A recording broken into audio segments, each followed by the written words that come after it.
ஜோதிட வணக்கம். இந்த ஏப்ரல் மாதம் 2025 மேச ராசிக்கு எப்படி இருக்குது அப்படின்னு பார்க்க போகிறோம். இந்த மேச ராசிக்கு குழந்தை இல்லாதவங்க இந்த மாதம் குழந்தை பிறக்கிறதுக்கான, அதாவது குழந்தை கரு உருவாகிறதுக்கு வாய்ப்பு அதிகம். ஏற்கனவே குழந்தையாக இருக்கவங்க இந்த மாதம் அவங்களுக்கு குழந்தை பிறக்கக்கூடிய அமைப்பும் இந்த மேச ராசிக்கு இருக்குது. அதே மாதிரி குலதெய்வ வழிபாடு மேச ராசிக்கு ரொம்பவே முக்கியம். உங்களுடைய 5ஆம் அதிபதி சூரியன் உங்களுடைய ராசியிலே இந்த மாதம் இருக்கிறதுனால உங்களுக்கு இந்த குலதெய்வ வழிபாடு ரொம்பவே கை கொடுக்கும். அரசு வேலை முயற்சி பண்ணுறவங்க இந்த மாதம் அதுக்கான முடிவு உங்களுக்கு தெரியும். அரசு பணியில் ஏற்கனவே வேலை பார்க்குறவங்களுக்கு பணி மாற்றம், பணி உயர்வு கிடைக்கும். ஏற்கனவே இந்த 2025 ஆரம்பத்திலே அவங்களுக்கு கிடைச்சிருக்கலாம். அரசு பணியில் இருக்கிறவங்களுக்கு பணியில் இடமாற்றம், பதவி மாற்றம், பதவி உயர்வு, அந்த மாதிரி சில மாற்றங்கள் ஏற்பட்டிருக்கும். இருந்தாலும் அதில் சில வேலை மாற்றங்கள் நிகழவும் வாய்ப்பு அதிகம். இல்லைனா அந்த வேலை மாற்றம் உங்களுக்கு அது என்ன பண்ணுறோம் அப்படின்னு புரியாமல் இருக்கிறது. இந்த ஏப்ரல் மாதத்துலேருந்து ஒரு தெளிவு உங்களுக்கு கண்டிப்பாக கிடைக்கும். மேசராசிக்காரங்களுக்கு இந்த ஏப்ரல் மாதம் நிலம் வாங்கக்கூடிய ஒரு அமைப்பு. உங்களுடைய ராசிக்கு 4ஆம் இடத்துல செவ்வாய் இருப்பதுனால நீங்கள் நிலம் வாங்கக்கூடிய அமைப்பு இருக்குது. அந்த நிலம் நீங்கள் கடன் வாங்கி தான் செய்யக்கூடிய ஒரு அமைப்பாகவும் இருக்கும். அதாவது லோன் எடுத்து, இல்லைனா கடன் வாங்கி, இல்லை நகை ஏதாவது அடகு வச்சு தான் அந்த நிலத்தை வாங்குற மாதிரியான ஒரு அமைப்பு உங்களுக்கு இருக்குது. நிலம் வாங்கக்கூடியவங்க கொஞ்சம் கவனிக்க வேண்டியது என்ன அப்படின்னா, அந்த நிலத்தில் ஏதாவது வில்லங்கம் இருக்கா அப்படிங்கிறத மட்டும் கவனிக்கணும். ஏன்னா எதிரி தொல்லை கொஞ்சம் இருக்கிறதால அதில் மட்டும் உங்களுக்கு கவனம் இருக்கணும். இல்லை நீங்கள் ஏற்கனவே நீங்கள் இருக்கிற வீட்டில் பக்கத்தில் பார்த்தீங்க அப்படின்னா ஏதாவது சின்ன சின்ன தொந்தரவுகள் இருக்கலாம். உங்களோட வீடோட பிரச்சனை, நீங்கள் ஏற்கனவே இடம் வச்சுருக்கீங்கன்னா அந்த இடத்துல சின்ன சின்ன வில்லங்கங்கள் வரக்கூடிய வாய்ப்பு இருக்கிறதுனால அதில் மட்டும் கொஞ்சம் கவனம். சுப செலவுகள் அதிகமாக வரும்.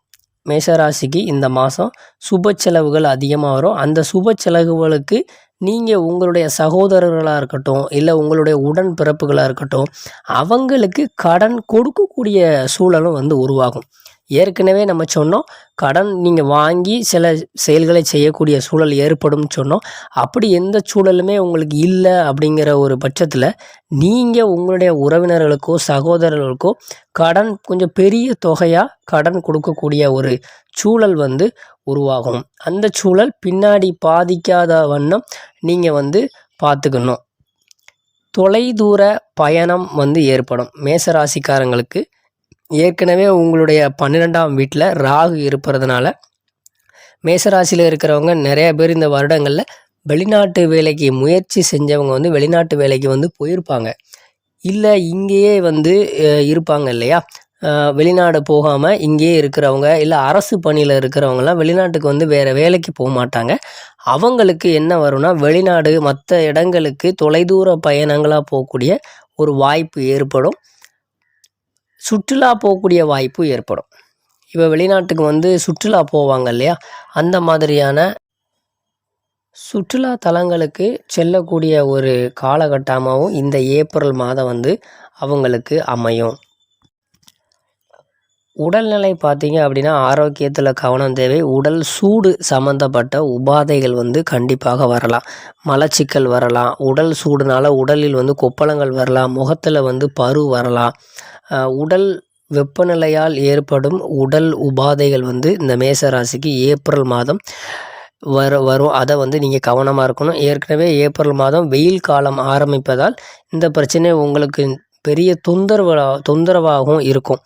உடனே போணுச்சு அப்படின்னு இல்லாமல் கொஞ்சம் நமக்கு எரிச்சலை ஏற்படுத்துகிற மாதிரி இருக்கும். அதுக்கு ஏற்றுற மாதிரி உங்கள் உடலை குளிர்விப்பதற்கான முயற்சியை நீங்கள் செய்யலாம். எண்ணெய் தேய்ச்சி குளிக்கிறது, அந்த மாதிரி நீங்கள் உடல் குளிர்வுக்கு அடிக்கடி இளநீர் குடிப்பது, மோர் அருந்துவது, இந்த மாதிரி உடல் நலத்தில் கொஞ்சம் கவனம் எடுத்துட்டீங்க அப்படின்னா உங்களுடைய இந்த தொலைதூர பயணம், இந்த அலைச்சல் சுமூகமாக உங்களுக்கு இருக்கும்.